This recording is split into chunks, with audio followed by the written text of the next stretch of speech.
저는 아버지에게서 회사를 물려받아 중소기업을 운영하고 있습니다.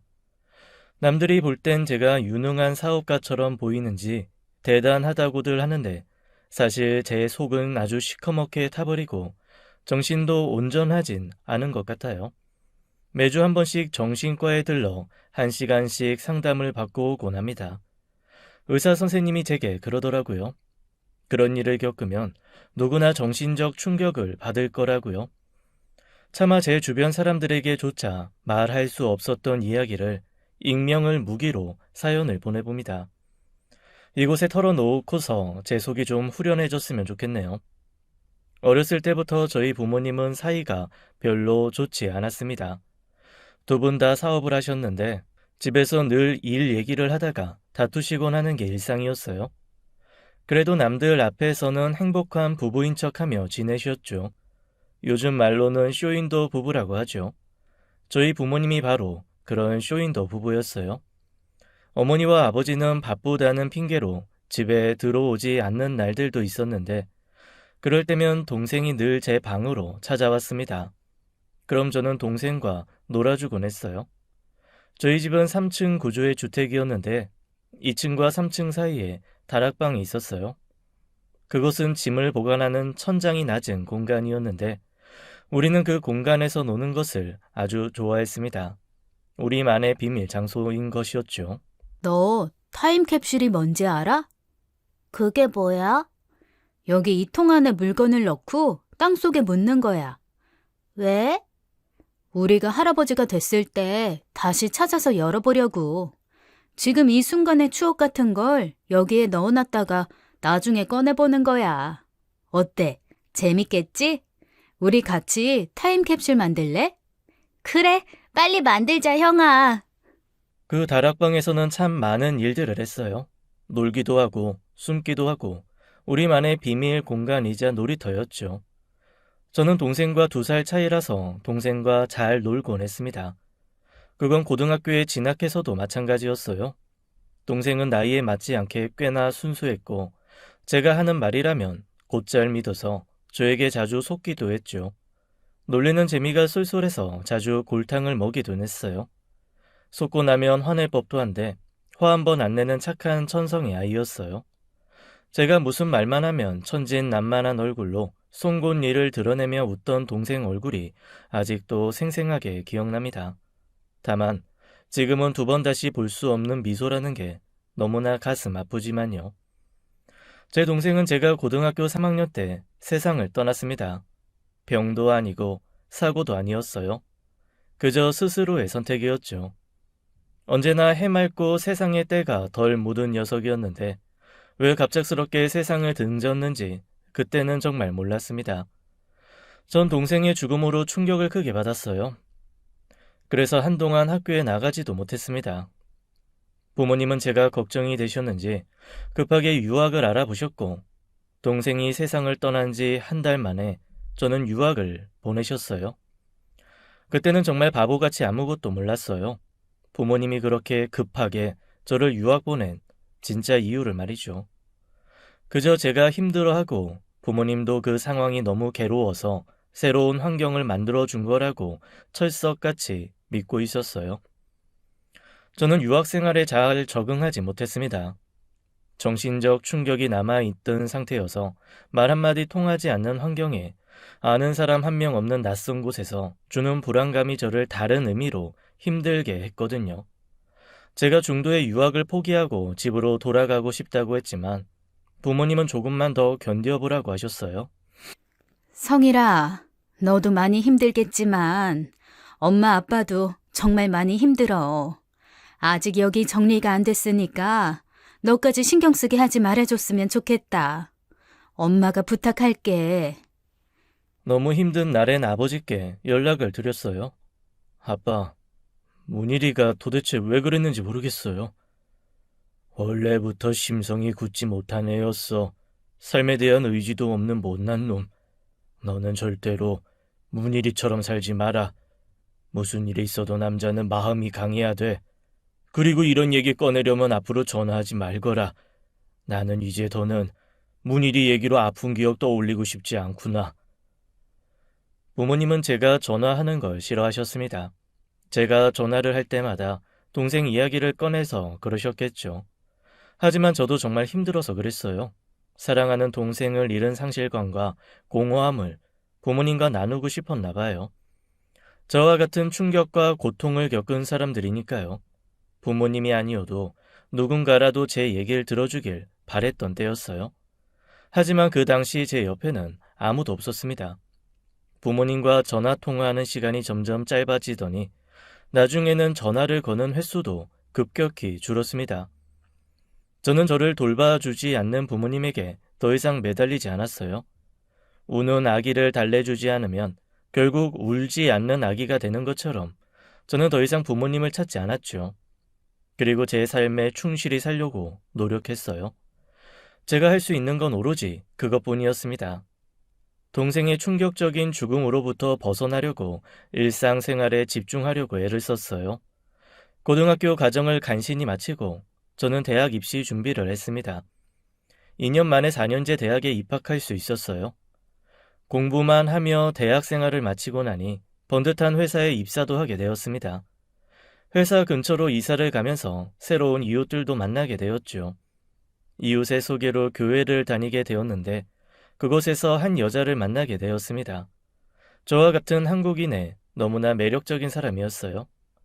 이상할이 많지 그 여자에게 끌렸던 저는 무작정 말을 걸었습니다. 저는 고3 때 미국에 왔고 땡땡 대학교 졸업하고 땡땡 회사 다니고 있어요. 한국 나이로 26이고요. 저는 이소영이에요. 이름이. 이름. 저 강성일이에요. 이름부터 말했어야 했는데 깜빡했네요. 그게 그녀와 제 인연의 시작이었습니다. 제가 조심스럽게 다가가자 그 여자도 싫지 않은 눈치였어요. 우리는 이상하리 많지 서로에게 끌렸습니다. 서로의 마음을 확인한 순간 급속도로 가까워졌고 서로 미친 듯이 사랑했습니다. 미혼모였던 그녀와 결혼을 결심할 만큼요. 여자친구는 28 나이에 8살짜리 아이를 키우고 있었어요. 아이를 낳은 순간부터 지금까지 혼자서 키워왔다고 했습니다. 그녀와 사이가 깊어졌을 때 아이에 대해서 자세히 물을 수 있었어요. 민재가 8살이니까 자기가 20살 때 생긴 거네. 응. 아기 아빠는 누구야? 누구면 뭐하게. 어차피 내가 임신한 거 알고 도망간 사람이야. 성일 씨, 나 성일 씨 많이 사랑하지만 솔직히 민재랑 관련해서 이런저런 거 묻는 건 좀 불편해. 미안. 그래도 나 이 얘기는 해야겠어. 무슨 얘기? 이번엔 또 뭔데? 이제부터 내가 민재 아빠가 돼줄게. 우리 결혼하자. 제 말에 여자친구는 놀란 눈치였어요. 제 마음이 결코 가볍지 않음을 여자친구도 느꼈나 봅니다. 힘든 타지 생활에서 제 아픔을 위로해준 여자친구였기에 저도 여자친구의 아픔을 감싸주고 싶었어요. 그리고 그뿐만은 아니었습니다. 저는 민재를 보면 제 죽은 동생이 떠올랐어요. 민재에게서 제 동생과의 사이처럼 말로 설명할 수 없는 유대감을 느끼곤 했습니다. 민재와 함께 놀아줄 때면 저와 어린 시절을 보냈던 동생이 자주 떠올랐어요. 그래서 더 민재에게 애틋했고 잘 대해주었죠. 소영이와 사귀면서 저는 제 과거 이야기를 한 적이 있었어요. 갑작스러운 동생의 죽음으로 제가 얼마나 힘들었는지요. 여자친구는 제 이야기를 묵묵히 들어주었습니다. 성일 씨가 얼마나 힘들었을지 말 안 해도 알 것 같아. 나도 알거든, 그 심정. 여자친구의 표정은 아련해지면서 더 이상의 말은 아끼더군요. 민재 아빠의 이야기일 수도 있겠다고 속으로 생각했습니다. 단순히 제 추측이었어요. 여자친구는 아이 아빠에 대한 이야기를 극도로 피했거든요. 그저 아기를 낳자마자 도망가 버렸다는 이야기만 해주었어요. 저도 굳이 과거를 들춰서 여자친구 마음을 상하게 하고 싶지 않았습니다. 과거는 과거일 뿐이고 제게는 지금 이 순간 현재가 가장 중요하니까요. 저는 여자친구의 아들도 제 자식으로 받아들일 준비가 되어 있었어요. 그래서 여자친구에게 이렇게 말했습니다. 우리 한국에 가서 결혼식 올리고 혼인신고할 때 아기도 내 호적에 올리자. 당신은 내 인생에서 만난 사람들 중에 가장 마음이 따뜻한 사람이야. 무슨 일이 있어도 늘 당신 곁에 있을게. 우리는 미래를 약속하며 앞으로의 인생 계획을 세워나가고 있었어요. 그러던 중 병역 통지서가 날아왔습니다. 더 이상의 병역 의무를 미룰 수가 없는 상태가 되어 저는 한국으로 들어가야 했어요. 소영아, 우리 같이 한국 가자. 내가 군대 가 있는 동안 기다려줘. 나 제대하면 우리 바로 결혼식 올리자. 저는 소영이가 당연히 제 말을 따라줄 거라 생각했는데 소영이는 제 제안을 거절하더군요. 미안해. 지금 미국에서 자리 잡은 지 얼마 되지도 않았고 이대로 한국에 돌아가고 싶지 않아. 아이 교육 문제도 있고. 어차피 자기 군대에 들어가면 자주 보지 못하는 건 똑같으니까 그냥 미국에서 기다리고 있을게. 우리 결혼하고 나서도 미국에서 살 텐데 나도 여기서 자리 잘 잡아놔야지. 소영이 말도 틀린 말은 아니었어요. 미국에서 살다가 한국으로 갔다가 다시 2년 후에 미국으로 돌아올 생각을 하니 이사며 몸며 번거롭긴 했죠. 저는 알겠다고 하고 군대에 입대했습니다. 그때는 몰랐어요. 소영이가 한국에 돌아가지 않겠다고 한 진짜 이유를 말이죠. 우리 두 사람이 어떻게 만난 인연인지 알았더라면 제가 감히 그녀에게 다가갈 수 있었을까 지금도 가끔 생각해 봅니다. 소영이는 제게 매주 편지를 보내왔어요. 정말 한 주도 쉬지 않고 편지가 올 때면 이 여자가 내 여자친구라는 게 행복했죠. 비록 서로 만나지는 못하지만 소영이가 저를 사랑하고 있다는 마음을 느낄 수 있었어요. 휴가 때는 부모님 집에서 지내게 되었습니다. 제가 미국에 있는 동안 부모님은 따로 살고 계셨어요. 아버지는 원래 살던 집에 계셨고 엄마는 따로 아파트를 구해 나가셨더라고요. 그래서 며칠은 엄마 집에, 며칠은 아빠 집에서 지내곤 했어요. 아빠랑은 이혼 안 하세요? 뭐? 이혼이라니? 두 분 별거 하시잖아요. 그저 우리 두 사람은 라이프 스타일이 달라서 따로 지내는 것뿐이지 이혼은 생각해 본 적 없어. 그럼 두 분이 사이는 좋으세요? 우린 서로에게 꼭 필요한 사업 파트너야. 사이가 좋고 나쁠 것도 없어. 외국에 10년쯤 있었지만 가끔 보면 어머니 아버지 자유분방함은 제 상상을 뛰어넘네요. 외국에서도 이런 경우 드물어요. 너 잔소리 할 거면 네 아빠 집으로 가. 아빠도 엄마와 다르지 않았어요. 정말 똑같이 말씀하시더군요. 서로의 이득을 위해 결혼 생활을 유지하는 두 분을 보고 있자니 소영이에게 부모님을 소개해 주는 게 꺼려질 정도였어요. 군대에 있는 2년 동안 소영이는 두 번이나 제 면회를 와주었습니다. 비행기 값이 만만치 않을 텐데 저를 위해 와준 거였죠. 저는 하루빨리 제대해서 소영이와 결혼하고 싶은 마음뿐이었어요. 그 소망 하나로 군 생활을 버텨냈습니다. 그리고 제대할 날이 머지 않았을 때였어요. 제대를 앞둔 어느 날 아버지가 병원에 입원했다는 소식을 듣게 되었습니다. 아버지가 뇌 동맥류 질환을 앓고 있었는데 그게 파열되어 수술했다는 거였죠. 내 머리에 시한폭탄이 들어있었다는구나. 이번에 운이 좋았지만 앞으로는 장담 못한다더구나. 아무래도 성일이 네가 내 사업을 맡아서 해줘야겠다. 군대 제대하고 집으로 들어와서 아버지 사업 배워나갈 생각해. 아버지가 계속 병원 생활을 하는 바람에 전 군대 제대 후 본가로 들어가게 되었습니다. 그리고 아버지 회사에 출근해서 아버지가 지시하는 일들을 처리해야 했어요. 제대하자마자 소영이를 만나고 싶었는데 그럴 수가 없었습니다. 아버지가 맡은 업무를 대신 소화해 내는 데만 해도 하루가 모자랄 지경이었어요. 소영이는 제 상황을 이해해 주면서도 일이 마무리되면 제게 꼭 돌아오라고 했습니다. 2달 만에 회사 상황은 안정적으로 흘러갔고 저는 아버지께 결혼할 여자가 있다고 이야기했어요. 아버지는 듣던 중 반가운 소리라며 하루빨리 결혼해서 한국에 정착하고 회사를 물려받으라고 하셨죠. 근데 아버지, 저는 회사 물려받을 생각 없어요. 저 그 사람이랑 미국에서 살 거예요. 말 같지도 않은 소리 말고, 가업 이을 생각이나 해. 미국에 공부하러 가라고 보냈지, 거기서 살림 차리라고 보낸 적 없다. 문일이가 있었더라면 흔쾌히 회사에 배우러 와줬을 텐데, 네 동생 그럴 수 없잖냐. 네 동생 못 가지. 이 성일이 네가 회사 일 좀 맡아다오. 아버지는 제 약점을 정확히 알고 계셨어요. 바로 제 동생이었죠. 어릴 적부터 동생은 사업하는 아버지를 따라 자주 회사에 가곤 했습니다.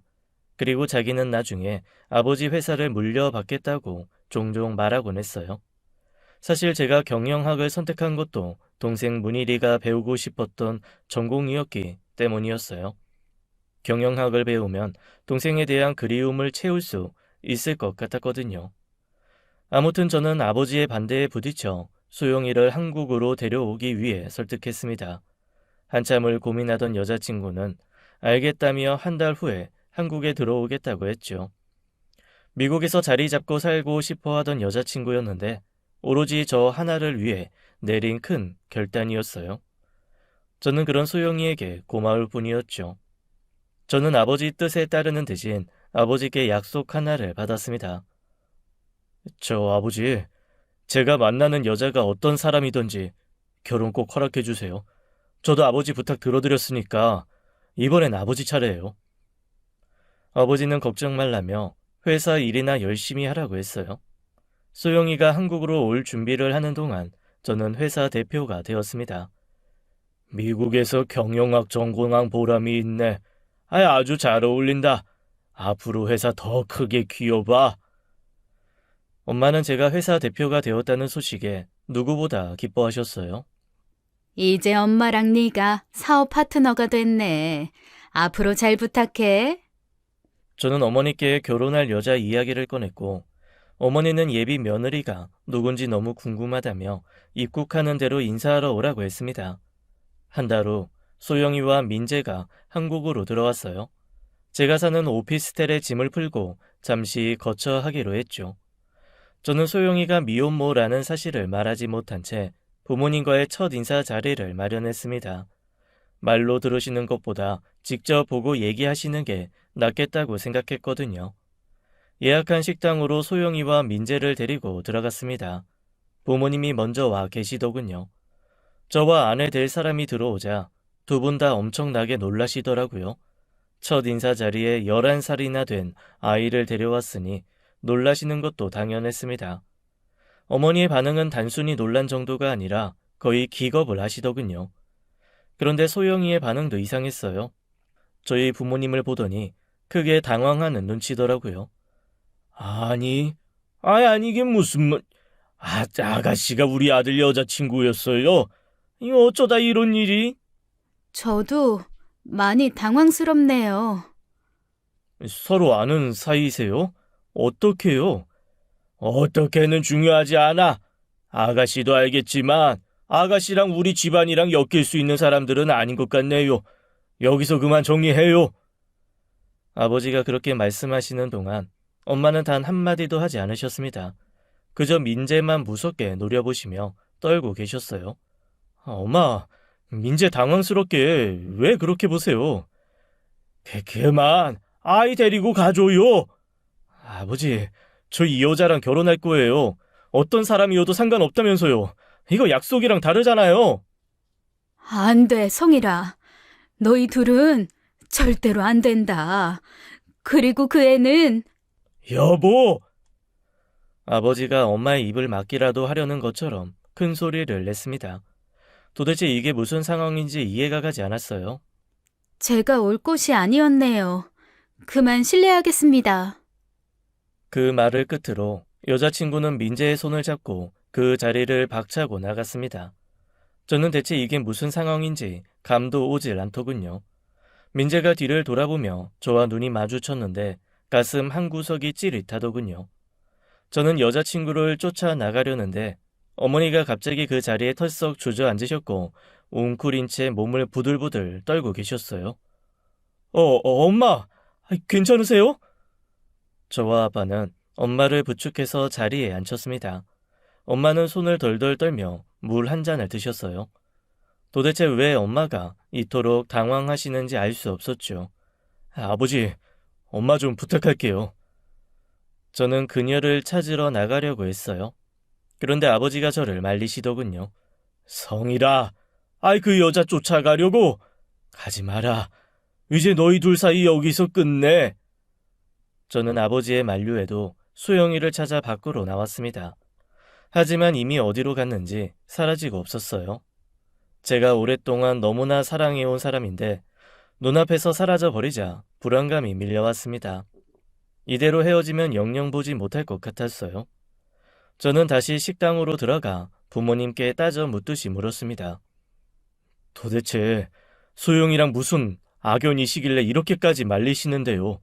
납득할 수 있게 얘기해 주세요. 일단 네 엄마부터 집으로 데려다주고 그 다음 얘기하자. 저와 아버지는 여전히 불안해하는 엄마를 모시고 집으로 돌아왔습니다.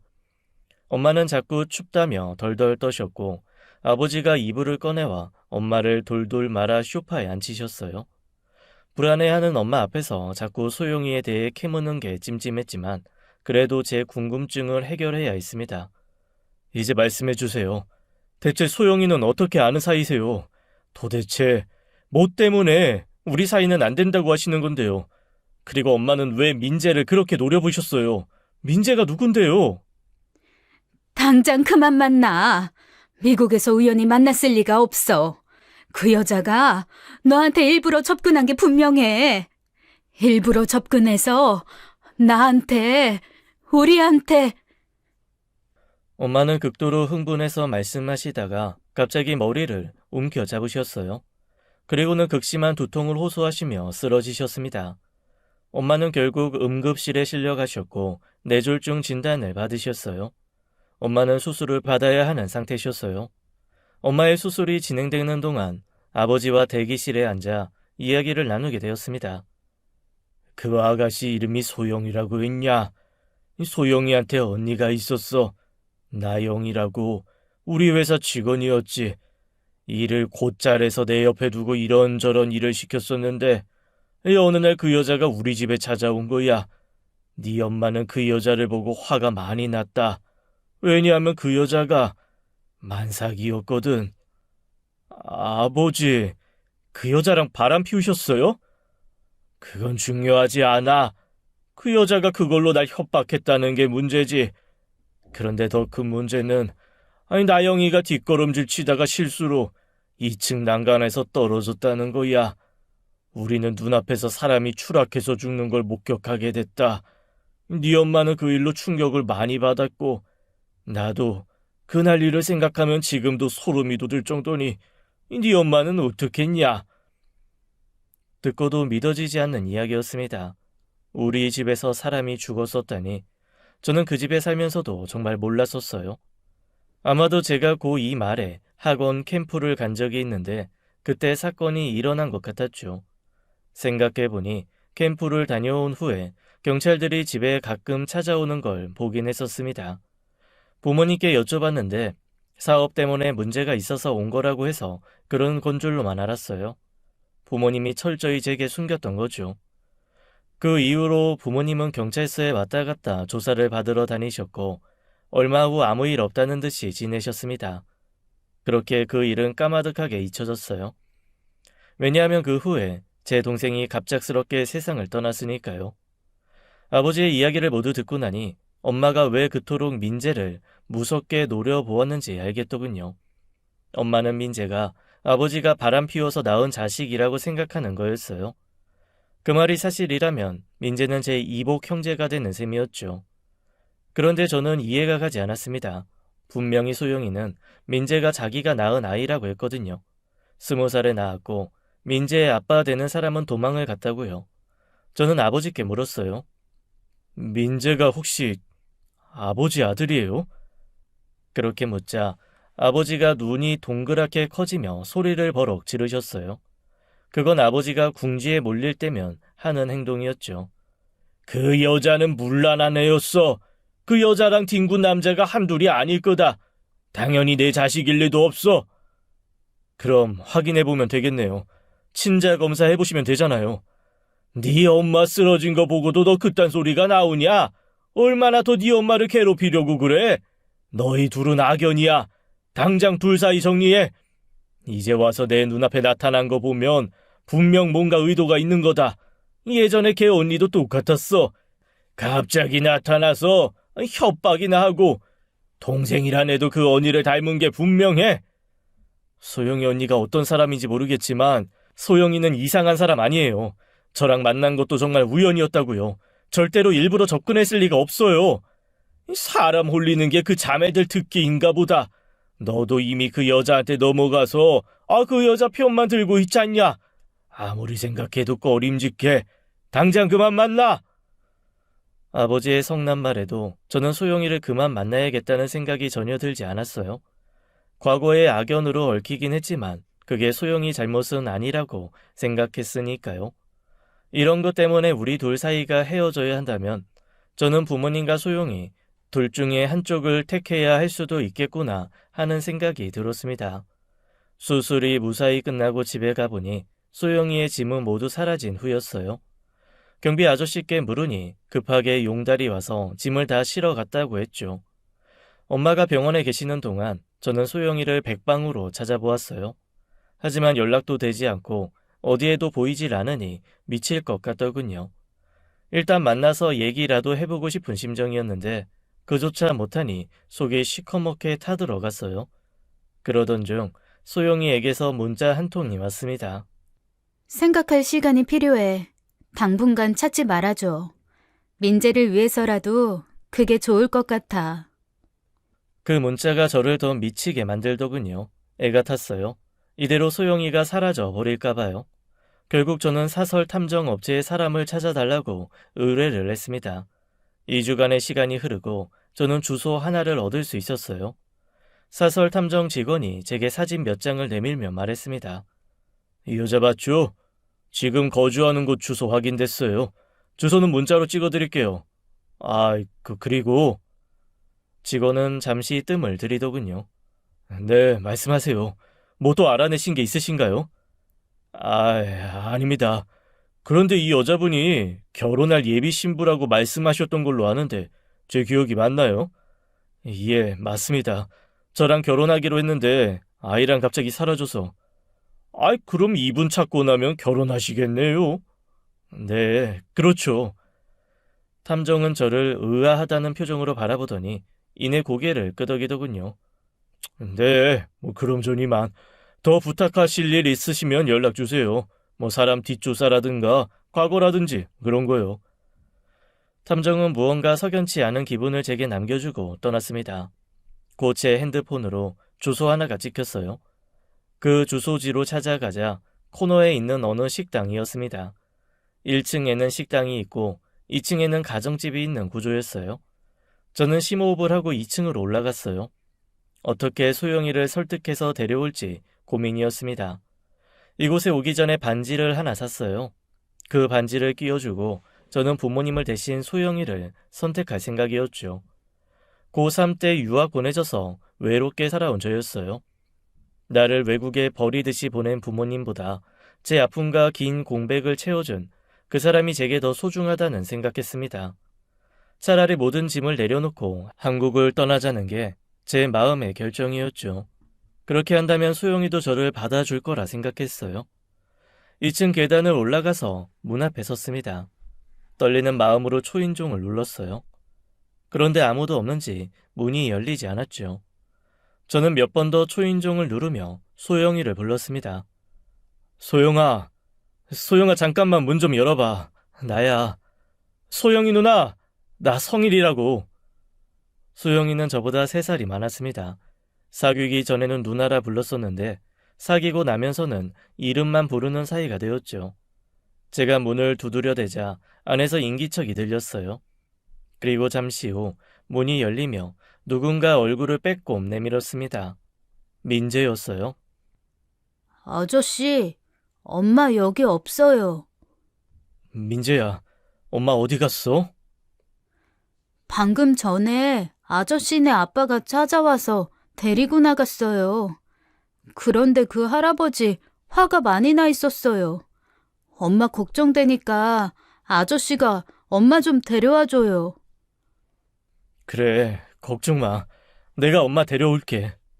엄마 저쪽으로 갔어요. 민재는 저를 1층으로 데려가더니 오른쪽 방향을 가리켰습니다. 저는 민재가 알려준 방향으로 걸어가며 소영이를 찾았어요. 그리고 그곳 골목길의 한 카페를 보게 되었죠. 카페라기보단 옛날식 다방 같은 곳이었어요. 조용히 문을 열고 들어가자 소영이와 아버지가 보였습니다. 이른 시간이라 그런지 손님은 두 사람뿐이더군요. 아무도 없어서인지 아버지의 목소리가 더 크게 들려왔어요. 아버지는 소영이에게 다그치고 있었어요. 소영이는 얼어붙은 채 아버지의 화를 모두 받아내고 있었죠. 도대체 한국에는 왜 들어온 거야? 내가 그때 돈까지 쥐어줬잖아. 미국에서 평생 살라고 이 집까지 해줬는데 이제 와서 이러는 이유가 뭐야? 우리 앞에 왜 나타났냐고? 전 정말 몰랐어요. 성일 씨가 회장님 아들인 줄. 거짓말하지 마. 다 알고 접근한 거 모를 줄 알아. 너 때문에 내 둘째 아들이 죽었어. 네? 그게 무슨... 저는 제 귀를 의심했습니다. 둘의 대화에 제 동생 이야기가 왜 나오는지 알 수 없었죠. 제 동생이 죽은 이유가 소영이 때문이라는 말이 도저히 이해가 가지 않았어요. 저는 갑자기 온몸이 떨려왔습니다.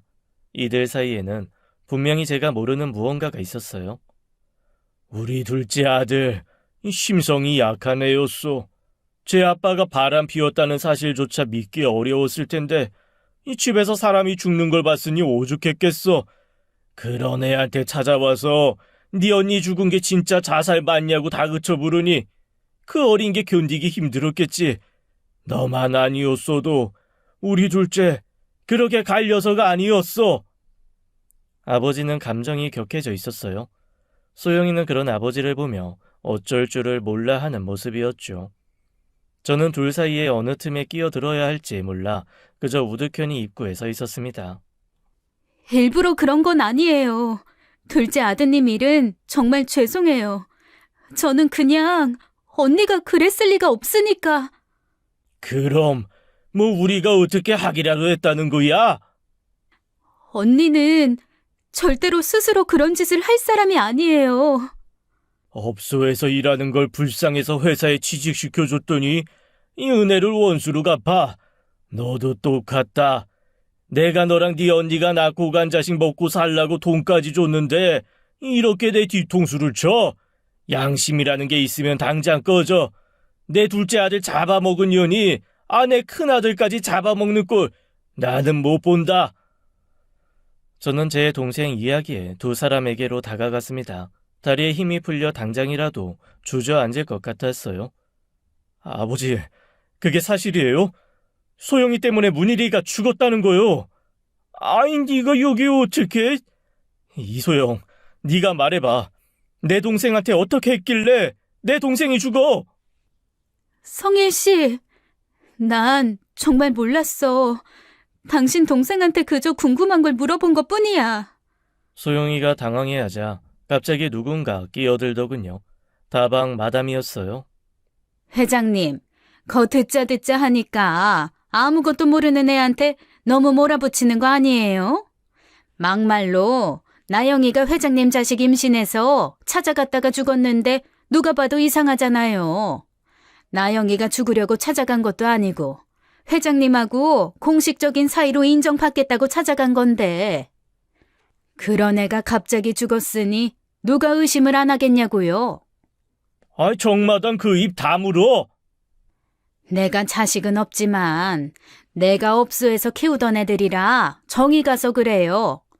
막말로 회장님 둘째 아들 죽은 거랑 소영이가 무슨 상관이에요? 혹시 알아요? 봐서는 안 될 걸 봐서 그걸 숨기다가 죄책감에 죽었는지 누가 아냐고요. 그 말에 아버지가 흥분하셔서 갑자기 정마담의 멱살을 움켜잡았습니다. 경찰서에서도 이미 조사 끝난 일이야. 이 결백하니까 아무 일도 없이 끝났겠지. 정마담, 이 함부로 놀리다가는 허위사실 유포죄로 고소할 줄 알아.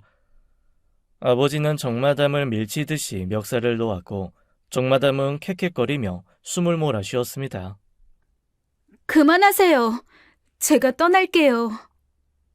그 말을 하는데 가슴이 무너져 내렸습니다. 아버지는 그 말에 재빨리 소영이에게 통장 하나를 건넸어요. 나영이 일 놔도 유감이다. 이거 가지고 가서 아이랑 잘 살아. 그리고 내 아들 더 이상 흔들지 말아라.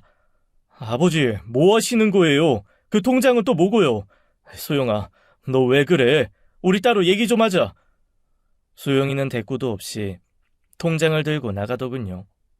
저는 그녀를 따라가 팔을 붙잡았어요. 잠깐 얘기 좀 하자고요. 그리고 궁금했던 동생 이야기를 더 묻게 되었습니다. 나는 언니가 갑작스럽게 그 집에서 죽었다는 소식을 받았어. 그리고 찾아갔지. 근데 당신 동생이 내 눈도 못 마주치는 거야. 뭐가 무서운지 내 눈을 한참을 피하더니 어느 날 나한테 그러더라. 미안하다고. 그래서 그때부터 뭔가 이상하다고 생각했어. 그래서 그 동생한테 물어보려고 찾아갔던 것뿐이야. 여자친구의 이야기는 이랬습니다. 저기, 그날 무슨 일이 있던 거예요? 혹시 우리 언니 봤어요? 정말 우리 언니가 스스로 난간에서 떨어졌어요? 난 몰라요. 아무것도 몰라요. 아무것도 못 봤어요. 죄송합니다. 동생은 어딘가 매우 불안해 보였다고 했습니다. 무슨 큰 비밀을 숨기는 것처럼요. 소영이는 여러 번 동생을 찾아가 그날 일을 자세히 캐물었는데 그때마다 동생은 미안하다고 했다네요. 그리고 얼마 후 동생이 죽은 거였어요. 그것도 집안 난간에서 떨어져서요. 성일 씨, 우린 아닌 것 같아. 헤어지는 게 맞는 것 같아. 우리 여기서 그만 만나. 그렇게 여자친구는 이별을 고하고 떠났습니다. 저는 그 후로 여러 날 방황했어요. 아버지가 맡긴 회사 일도 제대로 못했고 어떤 일에도 집중할 수가 없었습니다. 아무도 절 위로해 줄 사람도 없었고 어디에 의지하고 이야기를 할 수 있는 사람도 없었어요. 괴로움 속에서 방황하던 중 저는 본가에 있는 다락방에 가게 되었습니다. 그런 충격적인 사고를 2번이나 겪은 집이었는데도 아버지가 이 집을 처분하지 않는다는 게 소름이 끼쳤어요. 도대체 아빠의 머릿속은 뭘로 만들어졌길래 이렇게 덤덤하게 살 수 있는 건지 의문이었죠. 저는 2층 난간 위에 섰습니다. 그리고 아래를 내려다보았어요. 아주 높진 않지만 그렇다고 낮지도 않았습니다. 이곳에서 거꾸로 떨어진다면 절대로 생명을 건질 수 없을 만한 높이기는 했어요. 그곳에 서서 소영이가 누나라는 사람과 제 동생이 겪었을 일을 떠올려 보았습니다. 너무 괴로웠어요. 한숨을 쉬다가 눈앞에 다락방에 붙은 작은 창문이 보였습니다. 저는 다락방으로 가보았어요. 아주 작고 좁은 공간에 그동안 동생과 제가 만들어 놓은 추억들이 가득 놓여 있었습니다. 부모님은 결코 오지 않던 공간인 다락방에는 여전히 동생의 흔적이 남아 있었어요. 동생이 죽은 후에도 이 공간에 남아있던 동생의 물건들은 정리되지 않은 채였죠. 다락방에 올라가 창문을 바라보니 우리 집 거실 풍경이 훤히 보였습니다. 그리고 2층 난간이 살짝 아래로 내려다 보였는데 눈물이 났어요. 아무리 그래도 전 동생이 이해가 가질 않았습니다. 아버지가 바람 피웠다는 사실만으로, 우리 집에서 사람이 죽었다는 사실만으로 왜 아무 상관도 없는 동생이 죽어야 했는지 말이에요. 저는 동생과 자주 놀던 다락방의 물건들을 조심스레 하나씩 만져보았어요. 그러다 아주 구석에서 타임캡슐이라며 깊숙이 넣어두었던 깡통 상자가 떠올랐습니다. 갑자기 그 속에 무엇을 넣어놨을지 궁금하더군요. 세월이 흐를 대로 흘러서인지 잘 기억이 나질 않았어요. 제가 넣은 물건들은 기억이 어렴풋이 나는데 동생이 넣은 물건은 전혀 떠오르지 않았죠. 그 상자를 꺼내 먼지를 털어내고 뚜껑을 열었습니다. 배트맨 피규어와 팽이가 나오더군요. 그제야 좀 기억이 떠올랐어요. 동생이 넣은 것들이었습니다. 그리고 그곳에서 본 적 없던 물건이 하나 나왔어요. 바로 일기장이었습니다. 동생이 일기를 쓰고 있었는지는 몰랐어요. 사내 녀석이 얼마나 글씨도 동글동글 예쁘게 썼는지 누가 보면 여자가 쓴 글씨인 줄 알겠더군요. 그 안에는 이런저런 일상 이야기가 담겨 있었습니다. 한 장 한 장 넘겨가다가 저는 그 안에서 믿기 힘든 글을 보게 되었어요. 그날의 충격적인 진실과 마주하게 되었고 저는 그 다락방에서 몸을 움직일 수조차 없었습니다. 입을 틀어막고 눈물만 뚝뚝 흘렸어요. 왜 동생이 그토록 힘들어했는지, 무슨 고통 때문에 생을 마감하려고 했는지 그 일기장에 모두 적나라하게 써있더군요. 그 일기장을 보고 나니 제가 왜 소영이와 이어질 수 없는지도 명백하게 알 수 있었습니다. 저는 그 일기장을 가지고 집을 나왔습니다. 그리고 동생이 있는 납골당에 찾아갔어요. 그곳에서 한동안 서서 어떻게 해야 할지 고민하고 또 고민했습니다. 이대로 아무것도 모르는 척 살아갈 것인지 아니면 모든 비밀을 폭로할 것인지 말이에요. 저만 입 다물면 모든 비밀은 이대로 묻히는 거였어요. 저는 일생일대의 고민 끝에 소영이에게 전화를 걸었습니다. 전화를 받지 않더군요. 그래서 문자를 남겼습니다. 소영아, 나영씨 모셔진 납골당으로 와. 당신이 꼭 알아야 할 진실을 알려줄게. 문자를 보내자마자 문자 알림 소리가 들렸어요. 하지만 소영이의 답장은 아니더군요. 그 문자 속에는 누군가가 제게 또 다른 비밀을 속삭이듯 알려오고 있었어요. 저는 조용히 문자를 지웠습니다. 소영이에게서는 계속해서 답장이 오질 않았어요. 이미 아버지가 통장에 넣어둔 수억의 돈을 들고 나갈 준비를 하는지도 몰랐습니다. 소영이는 그동안 제게 언니가 있다는 말을 꺼낸 적도 없었고 민재의 아빠에 대해 언급한 적도 없는 사람이었어요. 오로지 앞날만 바라보며 사는 사람이었습니다. 저는 먼저 나영씨의 납골당에 도착해 소영이를 기다렸어요. 만약 이대로 소영이가 나타나지 않는다면, 저와 모든 연락을 끊어버린다면 우리 집에 얽힌 충격 비밀은 이대로 묻히는 거였습니다. 시계는 6시 10분쯤 남겨두고 쉴 새 없이 움직이고 있었어요.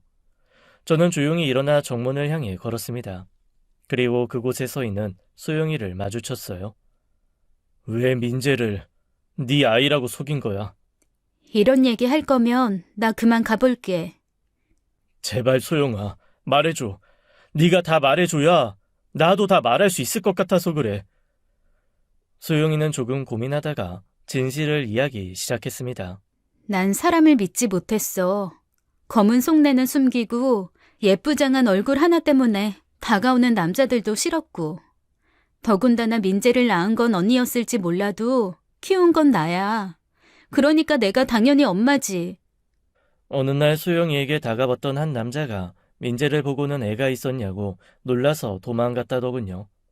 하긴 젊은 20대 아가씨가 커다란 아이를 키우고 있으니 놀란 거였겠죠. 그때 느꼈대요. 누굴 만나던 민재를 당당히 보여주기로요. 민재를 받아주겠다고 말한 사람은 성일 씨뿐이었어.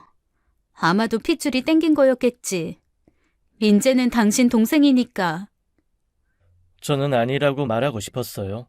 소영이를 사랑하니까 민재도 받아주려던 마음이었다고요. 하지만 민재에게 끌리던 특유의 유대감이 떠올라 아무 말도 할 수가 없었어요. 모든 진실을 알게 되니 소영이가 왜 한국에 오기 싫어했는지도 알겠더군요. 아픈 과거의 기억이 들춰질까봐 그게 무서웠던 겁니다. 그런데 민재가 우리 아버지 아들이라고 어떻게 확신해? 이런 말 내 입으로 하기 그렇지만 소영이 너랑 네 언니는 그러니까 업소에서. 업소녀였다고? 내 뒷조사까지 했나 보네? 소영이가 실망스럽다는 눈길로 저를 한번 노려보더군요. 우리 같은 사람들은 순정도 없는 줄 알아? 우리 언니가 당신 아버지를 사랑한 건 진심이었어. 내가 당신을 사랑했던 것처럼. 가슴이 너무나 아팠습니다. 사실은 아버지가 소영이에게 큰 돈을 주었을 때 이미 알았어요. 10원짜리 한 장도 함부로 쓰지 않는 아버지였습니다. 아버지는 알지도 못하는 남의 자식 키우라고 수억을 내놓을 사람이 아니었죠. 아버지도 알고 계셨던 거예요. 민재가 자기 아들이라는 사실을요. 하지만 엄마와의 비즈니스를 위해 그동안 자기 아들이 아니라고 우겨오신 거였을 겁니다. 소영이가 업소녀라는 걸 알게 된 건 정마담에 스쳐 지나가는 말도 있었지만 한 통의 문자 때문이었어요. 탐정사무소 직원이 제게 문자를 보냈더군요. 원래 이런 거 돈 받고 알려줘야 하는데 젊은 청년이 내 아들 같아서 말해주는 거예요. 꽃뱀한테 물리는 거 아니까 염려돼서요. 그 여자 20살 때부터 업소에 다니던 여자였대요. 결혼할 땐 하더라도 알고서 결혼하시라고요. 아무것도 모를 때 제가 그 직원의 문자를 받았더라면 아마 엄청 충격을 받았을 거예요. 하지만 전 그보다 더 충격적인 진실을 제 손에 쥐고 있었습니다. 저는 소영이에게 일기장을 건넸습니다. 이게 제가 해야 할 마지막 도리라고 생각했어요. 이게 뭐야? 내 동생 문일이 일기장. 이건 왜 가져온 거야? 내 동생한테 매일 찾아가서 물었다며. 그날 나영 씨가 정말 스스로 떨어진 게 맞냐고. 내 동생이 하고 싶었던 말이 거기 쓰여 있어. 그날의 진짜 진실에 대해서. 뭐? 여기에 우리 언니 얘기가 있는 거야? 소영이는 다급하게 그 일기장을 들춰보며 나영 씨의 이야기를 찾아보고 있었어요. 정말 미안해. 내가 할 수 있는 건 여기까지야. 나머지는 소영이 네 손에 달렸어. 그 일기장이 쓰임이 다하면 나한테 돌려줘. 그게 무슨 말이야? 내 손에 달렸다니. 읽어보면 알게 될 거야. 다시 한번 말하지만 정말 미안해. 그렇게 말하고 저는 그 자리를 벗어났습니다. 정문을 빠져나가는 순간 소영이의 절규하는 소리가 들려왔어요. 충격을 받은 듯 계속해서 언니를 부르며 오열하는 소리가 들렸습니다. 그 울부짖음 소리에 발길이 잠시 멈춰졌지만 저는 계속해서 걸어갔어요. 제 눈에서도 눈물이 흐르고 있었어요. 다음 날 아버지로부터 연락이 왔습니다. 오늘 네 엄마 의식 돌아왔다. 그런데 상태가 좋지는 않네. 수술 후 깨어나고 있지 못했던 엄마가 의식을 차리셨다는 소식이었어요. 아버지 말에 병원에 찾아갔습니다. 1인실에 누워있는 엄마를 보는데 제가 알던 엄마 같지가 않았어요. 얼굴 반쪽이 일그러진 채 저를 바라보는데 왜 그 모습이 악마처럼 보였는지 모르겠습니다. 후유증으로 편마비가 왔던다. 말도 어눌해지고. 자업자득이네요. 결국 하늘도 엄마를 용서할 수가 없었나 봐요. 저는 아무도 듣지 못할 말을 마음속으로 떠들었습니다. 아버지, 엄마 잘 부탁드릴게요. 그리고 회사 일은 걱정 마세요. 제가 아버지 신경 안 쓰이시게 잘 운영해 볼게요. 너, 그 여자랑 끝난 거냐? 네, 나를 낳아준 부모님과 악연인 걸 알면서도 만날 만큼 제가 후레자식은 아니라서요. 저는 제 주머니 속에 들어있던 반지를 손으로 꾹 움켜쥐며 말했습니다. 가슴이 칼바람에 베인 것처럼 아팠어요. 그래, 잘 생각했다. 그 여자랑 못 헤어진다고 기를 쓰고 덤벼들까봐 걱정했는데 덕분에 한시름 났구나. 이제 각오는 있고 앞만 보고 살자. 그래야죠. 저는 고개를 끄덕이며 또 속으로 말했어요. 그래야죠. 안 그러면 제가 미칠지도 모르니까요. 아버지는 엄마에게 제가 그 여자랑 끝내기로 했다고 이야기를 전하며 이제 걱정 말고 빨리 나으라고 말했습니다. 두 분은 제가 보아온 중에 이렇게 사이가 좋았던 적이 있었나 싶을 정도였어요.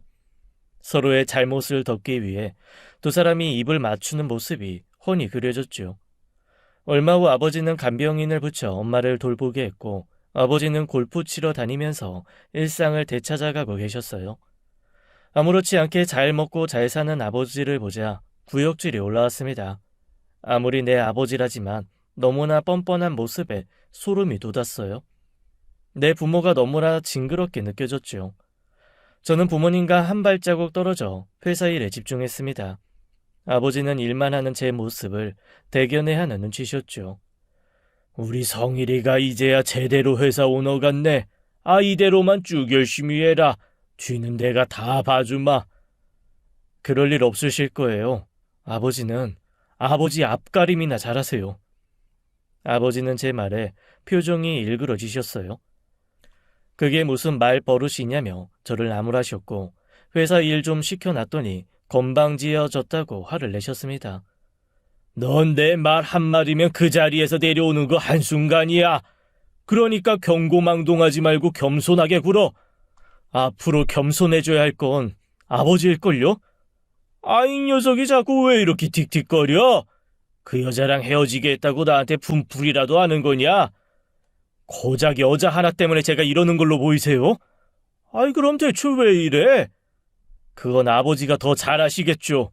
그나저나 생각보다 좀 늦네요. 뭐가? 우리나라 경찰이요. 그 순간 화장실 문이 열리면서 사람들이 들어왔습니다. 형사들은 아버지에게 미란다 원칙을 읊어주며 아버지를 양쪽에서 붙잡았습니다. 이게 무슨 짓들이야? 당신들 누구야? 살인자 잡으러 온 사람들이겠죠. 아버지는 놀란 눈으로 저를 쳐다보셨어요. 저는 그런 아버지의 눈을 피하지 않고 바라봤습니다. 아버지는 짧은 탄식을 내뱉으며 팔에 쥐고 있던 힘을 쭉 빼셨어요. 곧이어 경찰들이 아버지 손에 수갑을 차고 데리고 나갔습니다. 곧 어머니로부터 전화가 걸려오더군요. 어눌한 말투로 제게 말씀하셨어요. 성일아, 이 사람들이 나 잡아간다. 나 좀 도와줘. 어머니 못 도와드려서 죄송해요. 벌 다 받고 나오시면 그때 제가 어머니 모실게요. 저희 부모님은 그렇게 법원의 판결을 받게 되었어요. 아버지는 감옥에 들어가셨고 어머니는 몸을 회복하는 대로 감옥에 들어가게 되셨죠. 모든 게 인과응보였어요. 동생의 일기장에 적혀있는 진실은 이랬습니다. 동생이 다락방에 있을 때 한 여자가 집으로 찾아왔고 만삭에 몸을 한 여자가 엄마와 고성을 높이며 싸웠다고 했습니다. 아마도 그 만삭의 여자가 나영 씨였겠죠. 아버지는 그 여자와 부정한 관계였고 그 사실을 안 엄마가 극도로 흥분을 하며 나영 씨의 배를 손으로 찔렀다고 했습니다. 화가 난 나영 씨는 엄마의 뺨을 때렸고 엄마는 나영 씨를 난간으로 밀어붙였다고 했어요. 나영 씨가 아버지의 문란한 생활을 꼬집으며 반격을 하자 아버지도 화가 난 나머지 그 여자를 밀었다고 했죠. 그리고 두 사람의 손끝에 밀린 그 여자가 난간에서 떨어졌고 그걸 제 동생이 고스란히 목격하게 된 거였습니다. 그런데 그보다 더 최악인 건 제 동생에 대한 부모님의 태도였어요. 너만 입 다물면 아무 일도 없었던 거야. 너만 입 다물면 아무 일도 없었던 거라고. 그 말이 일기장 한 면을 가득 채우고 있었습니다. 아버지와 어머니의 말이었겠죠. 동생은 부모님께 자수할 걸 부탁했지만 부모님은 오히려 동생에게 헛것을 본 거라며 동생을 세뇌시켰더군요. 결국 괴로움을 견디지 못한 동생은 세상을 등진 거였어요. 그 모든 비밀이 들어있던 일기장이 소영이 손에 들어갔으니 경찰이 아버지와 어머니를 잡아간 거였습니다. 살인자지만 제 부모님이었어요. 저에게 정을 많이 준 사람들은 아니었지만 그럼에도 불구하고 제 부모였습니다. 저는 면회를 갔어요. 아버지는 제 얼굴을 똑바로 보지도 못하셨어요. 아무 말씀도 안 하고 바닥만 내려다 보셨죠. 아버지, 저한테 할 말 있으세요? 미안하다. 누구한테요? 전부 다. 그렇게 말씀하시며 아버지는 울음이 터지셨어요. 그 말을 듣는데 저도 눈물이 흘렀습니다. 아버지와는 서로 아무 말도 없이 마주보고 앉아 있었어요. 저도 고개도 못 들고 바닥만 바라보는 아버지를 하염없이 바라보다 집으로 돌아왔습니다. 엄마를 뵈러 간 날은 아버지를 뵈었을 때와는 완전히 다른 분위기더군요. 성일아, 엄마는 잘 지내고 있어. 우리 아들은 밥 잘 먹고 회사 잘 다니지? 근데 여기 병원 좀 이상한 것 같아. 1인실이 왜 이렇게 좁은지 몰라. 병원 옷도 너무 별로고. 엄마는 정신이 나가신 것 같았어요. 과거의 진실과 마주친 순간 충격으로부터 벗어나기 위해 머리가 저절로 그렇게 된 것 같았습니다. 엄마 편하자고 그렇게 정신 놓으시면 어떡해요.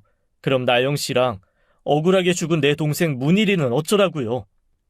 얘가 무슨 소리 하는 거야? 문일이가 죽긴 왜 죽어? 걔 다락방에 있어. 걔는 툭하면 거기 들어가서 뭘 하는지 밥 먹으러 나오라고 해도 밥도 안 먹고 거기서 잠까지 잔다니까. 네가 온 김에 문일이 좀 그만 나오라고 말 좀 해줘라. 엄마는 정말 아무것도 모른다는 듯이 해맑게 웃고 있었습니다. 어쩌면 이게 엄마에게 내려진 벌일지도 모르겠더군요. 엄마가 잃은 건 정신뿐만이 아니었어요. 엄마는 회사 대표에서 끌어내려져 한순간에 모든 걸 잃게 되셨습니다. 시간이 지나고 어느 날 한 통의 문자가 왔습니다. 일기장은 못 돌려줄 것 같아. 검찰에 넘겨져서 받을 수가 없대. 그리고 그동안 미안하고 고마웠어. 앞으로 살 날이 더 힘들겠지만 당신만은 잘 지냈으면 좋겠어. 내 진심이야. 제 주변에 남은 건 아무것도 없습니다. 사람도, 추억의 물건도요. 저는 다락방을 정리하며 동생의 물건들을 모두 태웠어요. 마지막까지 동생이 남겨준 일기장을 생각하면 그게 동생이 죽기 전에 마지막으로 하고 싶었던 말인 것 같습니다. 추악한 진실을 덮어온 자신의 죄책감을 누군가 덜어주길 바라는 심정으로 남긴 게 아닌가 싶네요. 그게 타임캡슐 상자에 담긴 걸 보면 제가 발견해 주길 바랬는지도요. 저는 여전히 아무렇지 않은 척하며 하루하루를 살고 있습니다. 하지만 눈에 보이지 않는 제 마음은 이미 시커멓게 변할 대로 변해 있어요. 매일매일 몇 개의 알약과 정신과 상담으로 인생을 버텨내고 있네요. 지금까지 사연 읽어주는 남녀였습니다. 끝까지 함께 해주신 여러분 감사드리며 저희는 다음 사연으로 돌아올게요. 감사합니다.